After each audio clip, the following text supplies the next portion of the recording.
Tayland'ın Pattaya kentinde yaşları 13 ve 8 olan iki kardeş bir internet kafeye girdi. Günlük rutinleri haline gelen bilgisayar oyunlarını oynamak için yan yana iki masaya oturdular. Bilgisayar ekranında saatlerini geçirdikleri esnada büyük kardeş omzunda bir el hissetti. Arkasını döndüğünde hemen hemen yaşıtı bir çocuğun ona bakarak gülümsediğini fark etti. Bu davetsiz çocuk da tıpkı iki kardeş gibi bilgisayar oyunu hastasıydı ve bir arkadaşı onu evinde bilgisayar oyunu oynamaya davet etmişti. İki kardeşe arkadaşının süper bir bilgisayarının olduğunu ve dilediği her oyunun bu süper bilgisayarda yer aldığını söyledi. Ama arkadaşının evine tek gitmek istemiyordu ve eğer kendisiyle beraber gelmeyi kabul ederlerse dördünün eğlenceli vakit geçireceğini söylüyordu. Kardeşler tanımadıkları bu çocuğun zararsız biri olduğunu ve yeni oyunlar oynayabilmenin güzel olacağını düşünerek daveti kabul ettiler. İnternet kafeden çıkıp birkaç sokak ilerideki bir apartmana girdiler. 7. kata kadar çıktılar ve karanlık bir dairenin daha da karanlık bir odasına girdiler. Ama burada onları bekleyen şey bir bilgisayar değildi.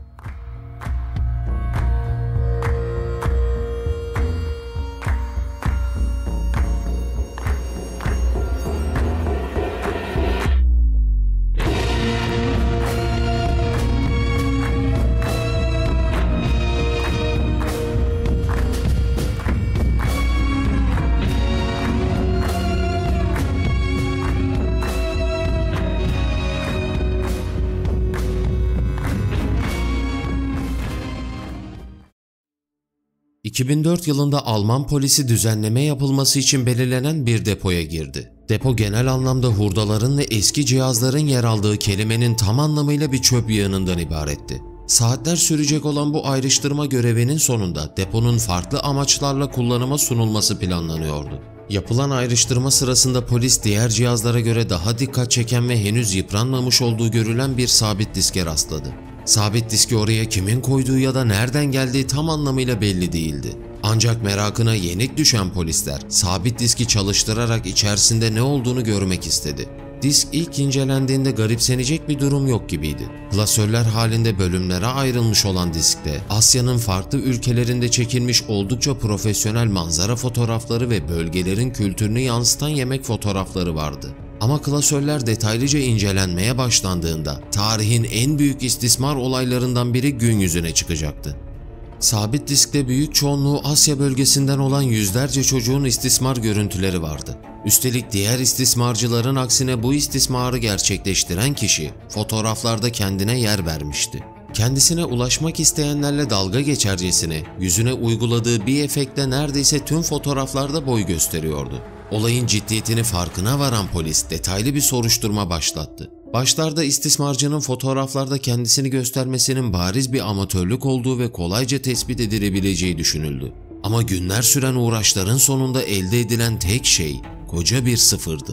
İstismarcı basit bir şekilde uyguladığı bir efektle kendisini bulmaya çalışanları resmen alaya almıştı. İşin boyutunun aşılamaz seviyeye geldiği düşünüldüğünde Interpol'ün yardımı istendi. Interpol ilk yaptığı araştırmalarda istismarcının birden fazla ülkede bu eylemi gerçekleştirdiğini doğruladı. Ancak işin sıkıntılı tarafı bu eylemleri birden fazla ülkede gerçekleştirdiği için konumunun tam anlamıyla saptanamamasıydı. Yetkililer adeta hareketli bir nesneyi havada kapmaya çalışıyordu. Interpol başlıca amaç olarak alanı kısıtlamayı düşündü. Sabit diskte bulunan görüntüler teker teker incelendiğinde istismarcının ana bölgesi olarak Vietnam ve Kamboçya saptandı. Tam hedefe yaklaştıklarını düşündükleri sırada ise işin asıl karanlık yüzüyle karşı karşıya kaldılar.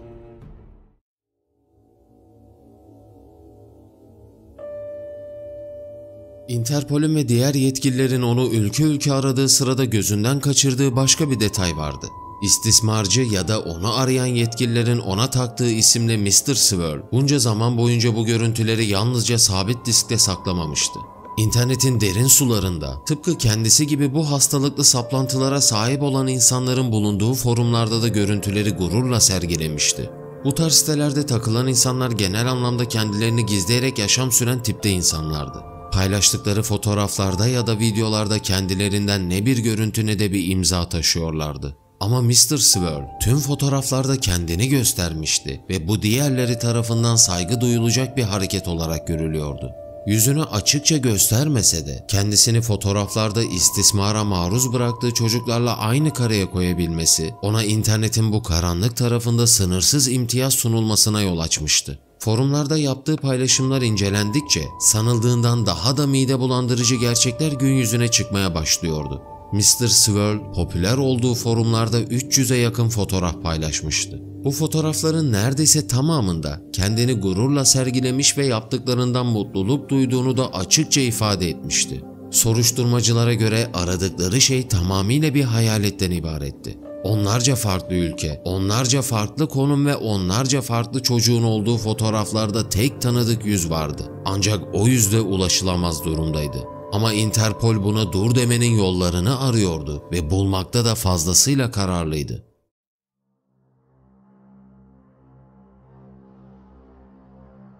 Interpol uzun süre boyunca topladığı verileri detaylıca incelemeye devam ediyordu. Bir yandan da bu gizemli girdap yüzünün arkasında kimlerin olabileceği tartışması vardı. Fotoğraflarda konumları belirlenen ülkelerin yetkilileriyle yapılan görüşmeler sonucunda nihai karar olarak bunu bir çatı altında toplamayı düşündüler ve tüm verileri bir araya getirerek Vico adını verdikleri operasyonu devreye soktular.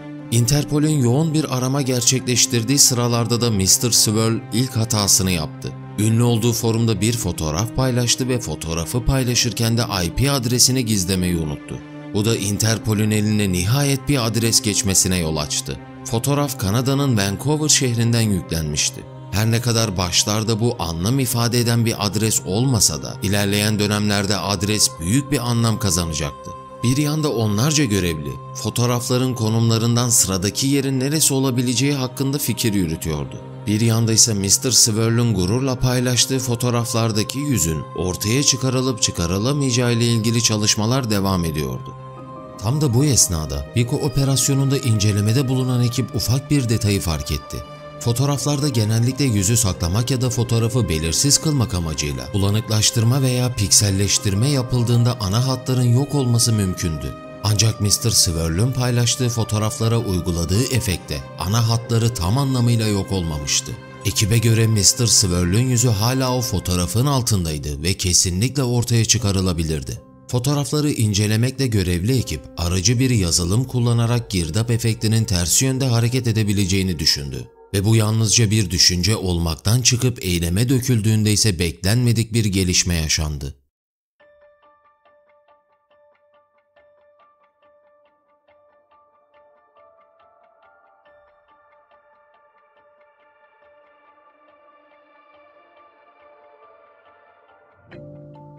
Interpol bir yandan Vico operasyonunun başarıyla ilerleyişini kutlarken, bir yandan da Mr. Swirl'ün gerçek yüzünü herkese duyurmakla meşguldü. Nihayet 3 senenin sonunda artık elle tutulur bir ilerleme kaydedilmişti. Ulaşılabilen her polis departmanına Mr. Swirl'ün girdaptan arındırılmış yüzü dağıtılmaya başlandı. Ama yine Interpol'ün önünde ufak bir engel vardı. Mr. Swirl'ün yüzü tespit edilmişti ama asıl problemse bu yüzün veri tabanında bir karşılığının olmamasıydı. Bu istismar suçunu işleyen her kimse geçmişte hiçbir suça bulaşmamış birisi olduğu belliydi. Bu olayın üzerinde yeterince vakit harcadığını düşünen Interpol, olayı tam anlamıyla çözüme kavuşturmak adına alışılmadık bir adım attı. Mr. Swirl'ün ortaya çıkan bu yüzünü herkesin görmesi ve tanıyanların polise ulaşması için TV kanallarında gösterilmesini istedi. Amaçları bunca yıl çocukları istismar edip bunu gururla paylaşan adamın tüm ipliğini pazara dökmekti ve Interpol'ün istediği de olmuştu. Tüm haber kanalları, internet siteleri ve gazeteler adeta bağırarak onun ismini haykırıyorlardı. Interpol'ün attığı bu adım çok geçmeden meyvesini vermişti. Onlarca ihbar telefonlarıyla birlikte herkesin ortak olarak düşündüğü tek bir isim ortaya çıktı. 32 yaşında Kanadalı bir İngilizce öğretmeni olan Christopher Paul Neal. Mr. Swirl'ün çözümlenen fotoğrafıyla Paul Neal'ın fotoğrafları karşılaştırıldığında benzerlik ortadaydı. Üstelik tek benzerlik bu da değildi. Paul Neal IP adresi gizlenmeden gönderilen fotoğrafın olduğu konuma yakın bir konumda uzun bir süre hayatını sürdürmüştü. Ve kariyerinin devamında Asya bölgesinde İngilizce öğretmenliği yapmak için Kanada'dan ayrılmıştı. Gittiği her ülkede eğitim verdiği yaşları 15'i geçmeyen hemen her öğrencisiyle kendine özel bağlar oluşturmuş ve zamanla onların güvenini kazanarak istismarına maruz bırakmıştı. Hatta çoğu zaman Tayland'da internet kafedeki çocuklara yaptığı gibi bir başka çocuğu kendisine getirmesi için istismar ettiği çocukları kullanıyordu.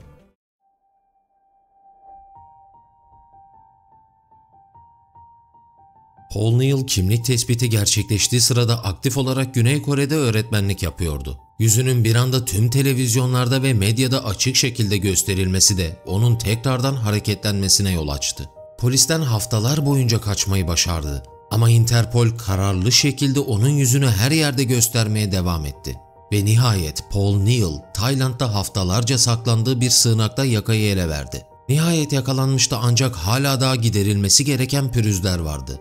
Başlıca en büyük sorun Paul Neal'ın istismar suçlarını farklı ülkelerde işlemesiydi.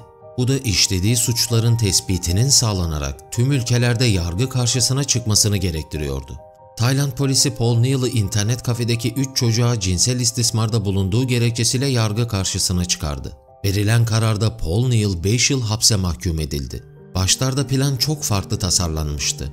Paul Neal, Tayland'da 5 yıllık mahkumiyetinin ardından diğer suçları işlediği Kamboçya, Vietnam gibi ülkelerde de yargılanacak ve ömrünün sonuna kadar bir dizi hapis cezasıyla karşı karşıya kalacaktı. Ancak 2012 yılında Tayland'daki mahkumiyet süresi bitip Kanada'ya iade edildikten sonra işler planlandığından çok daha farklı işledi. Paul Neal şüphesiz herkesin kabul ettiği bir çocuk istismarcısı pozisyonundaydı.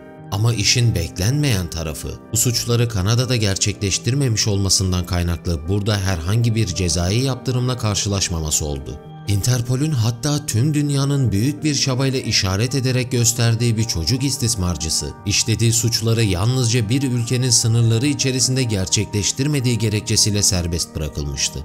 Tüm suçlarının karşılığında Kanada devletinin verdiği ceza, internete erişimi sağlayacak bir elektronik cihazının bulunmaması ve çocukların olduğu yerden uzak durması olmuştu. Paul Neal bu cezaya bir yıl boyunca uyum sağlasa da bir yılın sonunda internete erişim sağlayabilmek adına kendisine yeni bir bilgisayar aldı.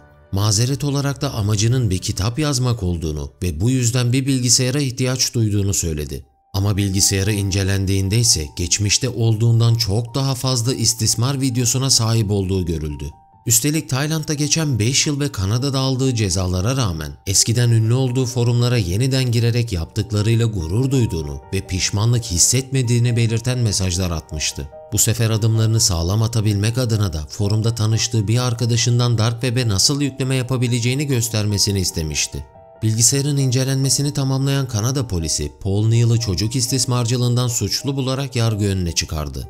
Mahkeme nihai kararını 2015 yılında vererek Paul Neal'ı 5,5 yıl hapse mahkum etti.